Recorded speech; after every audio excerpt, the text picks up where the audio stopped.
Good afternoon. My name is Lieutenant Colonel George Bivens. I'm the Deputy Commissioner of Operations with the Pennsylvania State Police. With me up here this afternoon are Chief Deputy United States Marshal Phil Cornelius, Major William Maitland, Pennsylvania State Police Area 1 Commander, and the Warren County Assistant District Attorney Cody Brown. To recap where we are, Michael Charles Burham, 34 years of age, was in the Warren County Jail on a $1 million bail for kidnapping, burglary, and related charges. During the late hours of Thursday, July 6th, Burham escaped from the Warren County Jail. Burham was last seen wearing a denim jacket, orange-striped jumpsuit, and Crocs. As I have told you previously, we believe that he has likely changed clothing. Burham is a self-taught survivalist with military reserve experience. We believe he has previously prepared to conceal himself in the woods. As previously reported, our searches have revealed small stockpiles or campsites in wooded areas. The public's response to our request for assistance has been tremendous. The pace and scope of this investigation has continued to dramatically increase as we investigate leads in this area and adjacent states. Additional resources have been brought in to address the investigative leads and to expand the search areas. There are currently in excess of 15 federal, state, and local agencies actively participating in the manhunt. The United States Marshal Service has added significant resources to ensure that regardless of where Burham may try to run, he will be pursued by the full force of law enforcement. Investigators remain convinced Burham remains in this general area, but as I indicated yesterday, we are aggressively following up on all leads. Numerous state and federal partners in adjacent states are working closely with us on this matter as we all work to ensure the safety of the public.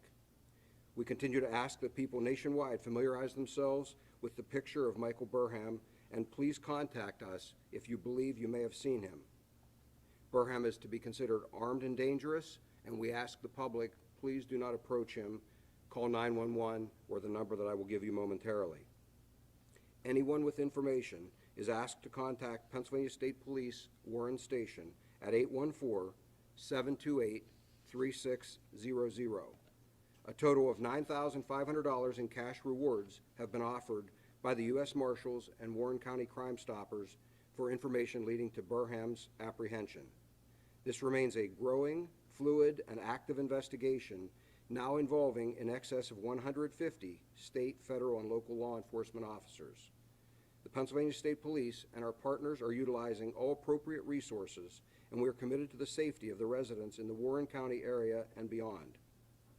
Again, anyone with information or concerns is asked to contact Pennsylvania State Police Warren at 814-728-3600. I would be happy to take your questions at this time. Lieutenant Colonel, Drake Clark from News Nation. Lieutenant Colonel, do you know if... I'm sorry, I'll get to each of you, but let me get... Colonel, Drake Clark from News Nation. Do you have any indication that Michael Burham might be getting some kind of assistance from anyone in the area here? We do believe that he is getting some assistance. From where or what that type of assistance is, I'm not prepared to comment on. But as I've previously indicated, we are investigating that, and we are prepared to prosecute anyone who does offer him assistance. And can you talk about that stockpile, what you guys found, what type of items you found at the camping site in the stockpile? I won't go any further than to say some supplies that would assist him with prolonged stay in a wooded area. I'm sorry. Reporting that a neighbor found their dog dead, somebody had broken into their home. Is that associated with Michael Burham at this point in the investigation? That has been investigated, as have several other burglaries, not only here, but in adjacent areas, even across the border into New York. To this point, we're not aware of any of those that are directly associated with Burham. Lieutenant Colonel, it was mentioned by the sheriff here that they believe that he rappelled from the side of the building using bed sheets tied into a rope. Is there any indication that either he was getting assistance from within the prison or that this could have been an inside job? I can tell you that that is being thoroughly investigated. That is not the focus of our investigation. The Warren City Police Department is the primary in that particular investigation, but we are obviously discussing all aspects of these investigations. That is something that's been looked at, and when they have their investigation completed, I'm sure we'll be prepared to address that. And can you give any details as to the search that occurred yesterday on 3rd and Water? There are a number of searches that have occurred, and I'm familiar with that one, of course. That particular one was in regard to a tip or phone call, and I don't want to go any further than that, but he was not located at that residence, but there had been a reported sighting, and our people responded accordingly. Lieutenant Colonel, is there any reason to believe at the moment that you're any closer today than you were 24 hours ago to finding Burham? You know, we've conducted many of these types of investigations of various size and scope over the years. It's always impossible until you've actually captured a person to know just how close you are. What I can tell you is, as I've said, we are pushing him hard. You know, I've talked about the resources that are committed. We continue to ramp that up. We continue to make sure that we're putting pressure on him. And we won't know until we capture him just how close we really are. But I am convinced that the approach that we are taking will be successful. There is no doubt in my mind we will capture him at some point. I can't obviously make a promise when that will be, but sooner rather than later, and we are working diligently to make that happen. Obviously, geography plays a big role, and it's difficult here in a manhunt because of the terrain, but does it affect your technology as well? Is it harder to communicate, or there's some pieces of technology you might use that you can't because of the woods, because of the lack of cell service, et cetera? There are challenges in any search or manhunt like this. I believe we are able to adapt to any of those challenges. You know, certainly each one presents its own problem, and we deal with that and we overcome it. There is not any challenge that we have met here that I believe will preclude us from a successful conclusion. Yeah, Lieutenant Colonel, I wanted to clarify again. You said that you do not feel that those break-ins that have been noted in New York State and some adjacent areas are directly connected to him. And number two, what I was going to ask is, those ring videos, some of the videos that you've been collecting from residents, did they turn up anything so far that you feel? I don't want to comment on specific pieces of information or leads or evidence. Again, what I would say in general is that we have found no indication in any of those break-ins that they were directly related. You know, we do use technology to try and determine whether they're there. We process crime scenes and we look for information that we can match or not with a particular individual. And so trying to use all of those pieces along with the information we get from the on-scene responding investigators are what I'm basing my conclusion on at this point, that we have not seen anything that tells me that those are related to Burham. Weren't those pretty cursory, though, from what we're understanding, just town police going out to check and maybe just talking to the resident as opposed to a really strong investigation at the scene, trying to determine if he was breaking windows or what exactly he might have done, and especially knowing that perhaps he has family in that area? Yeah, and I am aware of those specific concerns in terms of family in the area. Again, without going into detail, based on our information we've received, not only from local police, but in the case of anything in New York, we're working actively with the New York State Police. I believe we're receiving reliable information, and that's what I'm basing my conclusions You on. said you're confident that you're going to capture him based on your approach. Could you elaborate more on what your approach is? What do you mean?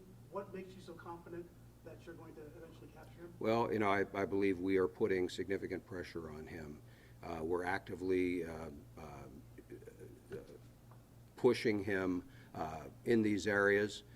If he is here, he is not getting any rest, and we are using technology to our benefit. And again, I don't want to go into all of those types of technology, but I believe at some point we will force him to make a mistake, and when he does, we will use that to our advantage. Have there been Excuse have me. there been any sightings confirmed? There have been a number of sightings. I cannot rule out conclusively every one of those. And so again, we follow up on each and every one of those, and all of those factor into the next steps in the investigation. Lieutenant Colonel, is his family cooperating with the investigation? I don't want to comment on what they may or may not be doing. Yesterday, you said you found campsites. Since the presser yesterday and this presser now, have you found any more campsites? We've continued to search the wooded areas and a number of residences, and some abandoned structures as well. We have found items that I'm not prepared today to say that they are related to him. There will be further investigation, and we'll look into whether we believe those are or are not related to him. Lieutenant Colonel, how crucial is the time element here? Yes, you wait for him to make a mistake and capitalize, but this is someone with a believed violent past. How do you balance waiting for a mistake with trying to make sure someone doesn't get Well, and hurt? please, to be clear, we're not sitting and waiting for that mistake. We're trying to make our own luck. We're trying to force that mistake. We're trying to bring this to a conclusion as rapidly as possible. And that's why you see the significant resources that have been brought to bear. If you've spent any time at all here, you've seen, no doubt seen patrol cars with uniformed troopers. You've seen other special operators from various state and federal entities, working through wooded areas or clearing buildings. And you've seen aviation assets overhead, and there are many other things in play that you haven't seen. And so, again, what I would point out is we are doing everything that I believe we reasonably can at this point, trying to be as unobtrusive in the community as possible, while at the same time giving this our full effort, and we are committed to ending this as quickly as possible. I know you're not investigating the person, the jail escape per se, as I think you said, but Yes. how concerned are you that this individual has eluded authorities now twice? Well, obviously, that's a concern for us from the standpoint that he has experience in running from law enforcement. What will be done with him after he is captured, and he will be captured, again, that's a discussion for another day as to where he will be housed. I would expect that whatever those arrangements are, that we will be certain that he will be securely held so that we won't have another issue like this. Again, the escape itself, I'll let that to others to investigate and follow up and take appropriate action. Our focus right now is to get him back into custody. Do you feel like you've been close? I know you don't want to reveal too much about exactly what's going on out there, but do you feel like you've been close to getting him at all? I believe that we are actively and aggressively pushing him. I don't want to say any more than that, or try and characterize that in terms of how close, but I do believe that we are on the right path. Lieutenant Colonel, there's been so much said about him being a self-taught survivalist. What do you know about that? I mean, have you spoken to anyone to get a sense of what that means, and self-taught, how extensive is his training? And We have, again, I don't want to go into all of that here, but what I would tell you is that our investigators have interviewed many, many people, associates, relatives, fellow inmates, many, many interviews that have been conducted. From that, we have drawn a picture of who he is and how we anticipate that he may react to various situations. All of that, again, factors into our actions as we work on apprehending him and again, bringing this to a conclusion as soon as possible. Lieutenant Colonel, considering that some of these leads are coming from the Allegheny National Forest, which a lot of people use recreationally, is there reason to believe that people who may be up there at some campsites are at any heightened risk? And is there a way that all of this situation is being communicated to them, considering that they may be in a remote situation where maybe they're not getting the updates that we are? We are making every effort to get the word out. I mean, I think the press conferences like this and trying to cooperate fully with the media is one way that we're doing that. We are also pushing information out on social media. Those who are responsible for patrolling those areas, I know, are also putting information out. And at this point, we're not suggesting that people shouldn't use the National Forest, or should change their plans in any way. What we are suggesting is that they remain vigilant. If they see something, there's no reason to believe that they would not be able to simply stay back, reach out to law enforcement, and let us investigate and take a look. In the meantime, we also ask them, as I've said, make sure their cars are locked, that things aren't out and easily accessible by him, whether it's supplies that he might use, a weapon that he might access, or even a vehicle that he could use to escape the area. All of those things are critically important to us. Yesterday you said it's possible someone may be helping him. Today you sound more confident in that. Is there definitive evidence now that someone is helping? I'm not going to comment any further than to say what I've already said, that We do believe that's a distinct possibility, and we are thoroughly investigating that with the goal of prosecuting that. Lieutenant Colonel, I know you can't speak for the investigation at the prison jail itself, but can you say if people are being extensively questioned, the staff, is there any video that would show or depict him in there, or give you any indication of how he was able to do what seems like a rather remarkable escape here? Are there videos or anything like that? There is some information available to investigators that I believe will conclusively allow them to determine how that escape occurred. Again, it's not our purview in this investigation, and so I really don't want to comment any further than that, other than to say that I do believe that the Warren City Police, will be able to determine that, and we are privy to interviews that have been done as they relate to any information that might help us have a better understanding of Burham. But again, in terms of how that investigation is playing out or a timeline, I would have to refer you to the Warren City Police. In the interest of identifying him, are there any more pictures that you have of him, or some of the video that was referred to in the complaint? Again, by the local We believe authorities? that the picture we've distributed is the most accurate photo that we have of him. Other than the clothing that's depicted, the prison garb that can be seen in the photo, we have no reason to believe that that appearance has changed. Is it possible? Yes. But we don't have another photo that, at this point. And you're not considering releasing this video? I guess it's not your purview, but... It's not our video to release, sir. Lieutenant Colonel, obviously, priority one is getting Burham back behind bars, and that's worth every penny, but is it accurate to say that marshaling forces of this scope comes at a steep cost to taxpayers, that doing something of this magnitude is not cheap if you're going to do it well and capture them? It does come at some expense, yes, sir. There have been residents that have said that, there have at least been 2 scenes over the last couple of days near the waterfront, being checked out. Can you speak to the importance of a water source to a person like Burham? Well, I mean, certainly a water source is important. The specific location of those residences that you're referring to that we've checked out, I don't know that a river is particularly important versus a stream. A water source is important to them, I'm sure, for drinking and for surviving.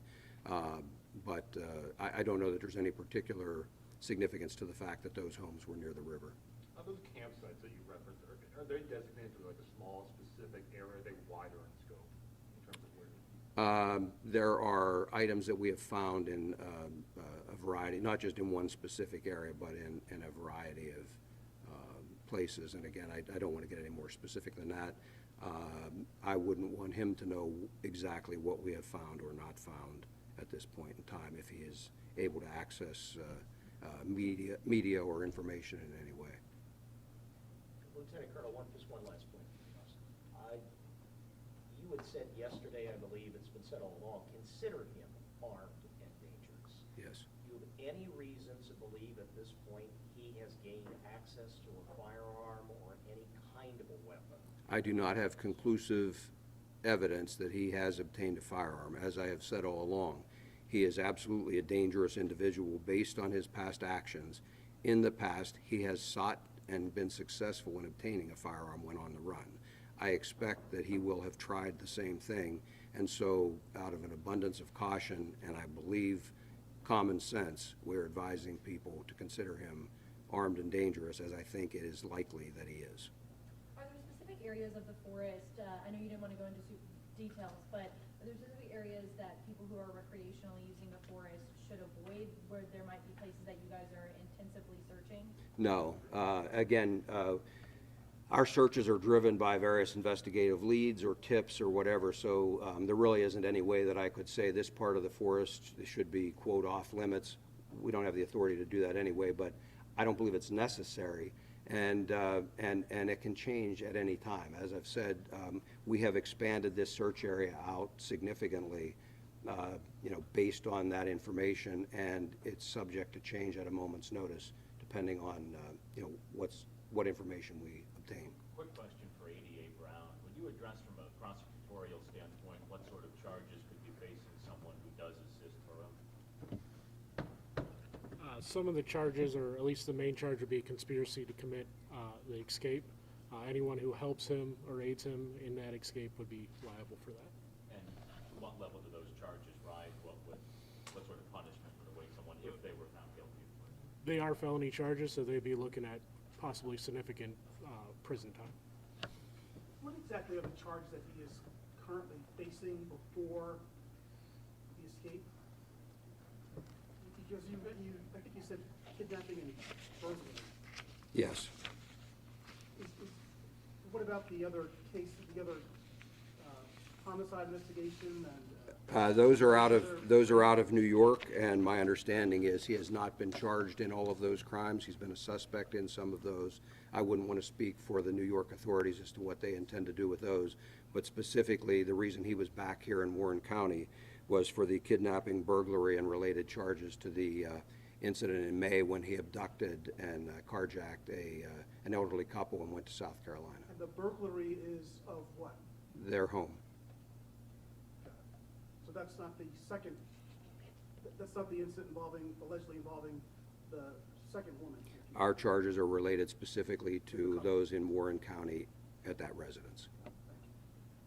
Quick question for you, Lieutenant Colonel. I mean, for the inmates that are held at that county jail, they normally facing these types of severe charges?